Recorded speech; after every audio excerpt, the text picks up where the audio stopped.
Hey, it's Nicole from Outer Inner Space, and I wanted to talk to you about the 12th house and any placements that you might have there. When people will talk about the 12th house, they often refer to dreams and oneness, the subconscious, potentially isolation, self-undoing, but I wanted to focus this video on dreams specifically. It's so easy to overlook what is happening in our dream state because we can't corroborate these experiences. We generally have a tough time explaining, translating them, or even understanding them. But I'd just like to point out the ratio of time that we spend in these states, even if we have dreamless sleeps. What we are able to filter through our logical mind and our sense of perception when we're awake is very minute compared to what our subconscious mind is actually absorbing. A lot of what we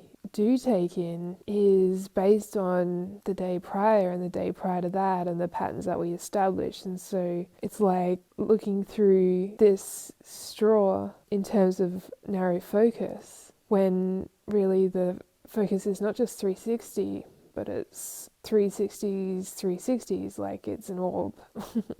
This is all encompassing. And so there's so much happening that we don't register even when we're conscious. And our dream state being such a large percentage of our life and so evasive, it's really worth taking note of A, the sign that governs your 12th house, B, any placements that might be there, and then any aspects, because this can help you understand the role that these kinds of explorations can have on your life here and on your purpose and your overall experience of who you are and what you're here to do. And it could be a matter of having 12th house Saturn, where a lot of your work, your life work, happens in your dream state. And so you could spend all your conscious energy while you're awake trying to find the right work for you, trying to find purpose, trying to find a sense of mastery, but then you pay no mind to what happens when you're asleep and the dreams and the portals you travel to. But with 12th house Saturn, that's part of your work is to, well, it gets worked out in your dreams. So well, you could also think about Mercury in the 12th house. So a lot of what goes on as you try to dissect the dreams when you wake up, if you are doing this consciously, like every day, and bending your brain to try to decipher the abstract nature of your dreams, this is how you hone your mercurial nature and gain greater aspects of your perception and of your mental faculties. The perceptions that you have in your dreams can have a huge impact in how you perceive the rest of the world and how you communicate. And so this is just a little bit of insight in that, again, we spend half our day unconscious in these dream states, and there's so much happening in them. And there's so much information, but we pay no mind to them or dismiss them. Don't spend a minute trying to piece together the messages. Like with Capricorn 12th house, say, you could be unraveling a bunch of karma in your 12th house, in your dreams. Or Cancer 12th house, it could be reconciling past issues in your dream state. And there's so much richness there, and it really is worth exploring. And oftentimes, like, I read this thing in a book by Michael Talbot called The Holographic Universe, and it's a really interesting book, but he describes this perception of having these psychic downloads in a sense of like just having a sudden knowing. And he compares it to like when you're in a dream, when you are at a party, say, and you just know whose party it is and how many people are there or who else is there without necessarily having to see them, or you just have that instant information. and you don't know how you know, and it's not like anyone delivered it to you in a linear fashion. It's just annoying, right? And so when you realize that when you're dreaming and you're receiving the information in that regard, in these bulk downloads, when it comes to unraveling them the next morning, it's going to be symbolic in the same way that you will just know why.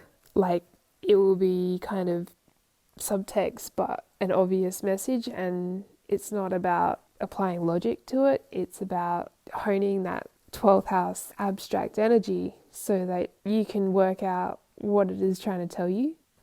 And I think once you start taking real note of this and actually validating the experiences that you're having in the astral realms and putting credence into acknowledging what's happening, then it doesn't, well, it's always going to be kind of abstract and haphazard in a respect because it's free reign. There's no cognizance to get in the way in terms of, like standard processing and filtering and trying to keep thoughts on track and all that kind of stuff that comes with beta range waves. This is way slower and wider, and so this is like accessing broad scope dimensions.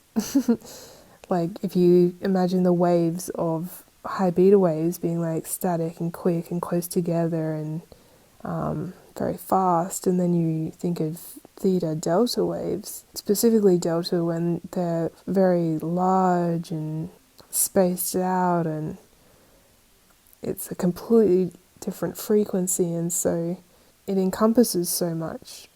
And so once we kind of start to trust what we are picking up in our analysis of it in those first few minutes when we first wake up, and if you ask the question and then you hear your intuition say the simple conclusion, even though the way it got there to that conclusion is there's no form of logic, that's exactly what you're looking for.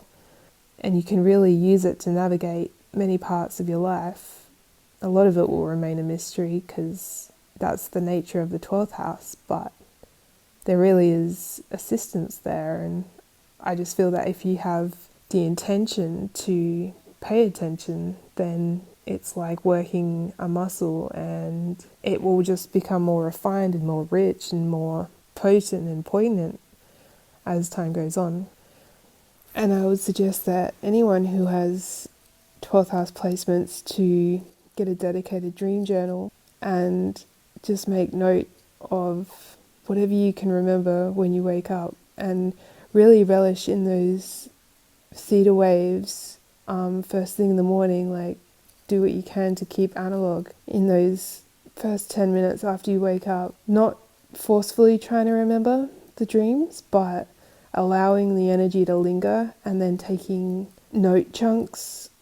So it's going to come probably in reverse order from like what you remember closer to waking and going backwards, or however it happens for you. It'll be unique for everyone, but definitely any kind of 12th house placements, and then allocate it to that certain planet and work out how this is communicating something of value that can bring richness to your waking life, because this makes up such a huge part of our psyche. And like, if you think of standard dismissiveness of our dreams, and when you try to tell someone and they don't care or whatever it is, it's for you, it's your experience, so you're the one who's going to get the most richness out of feeling into it, and that's the way it was always intended.